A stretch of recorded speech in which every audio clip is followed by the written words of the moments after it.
Gobyerno Probinsyal sa pagpanguna ni Governor Rodora Dudut Cadiao kaimaw ang opisina kang PSWDO nagbisita sa Barangay Cabladan kag City of Home sa Banwa kang Sibalan para sa turning over ceremony kang mga sewing machines nga ginbaton kang 46 ka mga beneficiaries.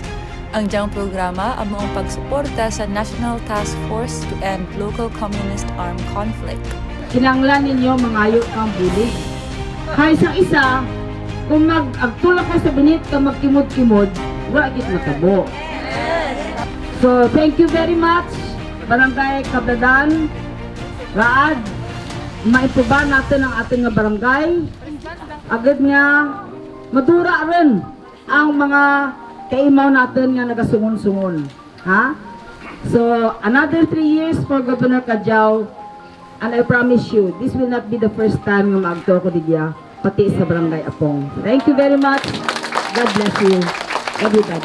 Bahulgid ang pagpasalamat kang mga pumuluyo sa pagbaton kang diyang mga makina, kay diyang makabulig para sanda makaubra kang mga nanari-sari nga produkto nga pwede nanda igabaligya para sa andang pang-adlaw-adlaw nga kinahanglan. Warin dyan ang ginahandol nga makabutan ang dyan makapina. Gaano kaya kakahandol nga dapat nga dyan makina sa mga ino nga nag-training, no? Magamit dito sa pangabulihan kang taga-Barangay Cabladan.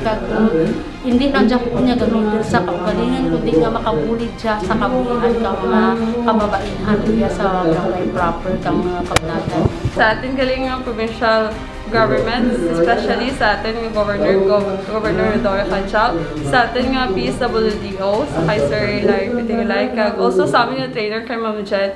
Thank you, kami very thankful kami nga gintawan kami opportunity para sa tsaka proyekto nga kag skills nga amon magamit sa lolo. Duro-duro nga salamat kaninyo nga tanan. Amo jas ang kapamaagi nga bisan isara ang Barangay Cabladan sa mga marayo nga barangay kang probinsya ang bulig paagi sa mga livelihood programs kag suporta halin sa gobyerno probinsyal, mga padayon.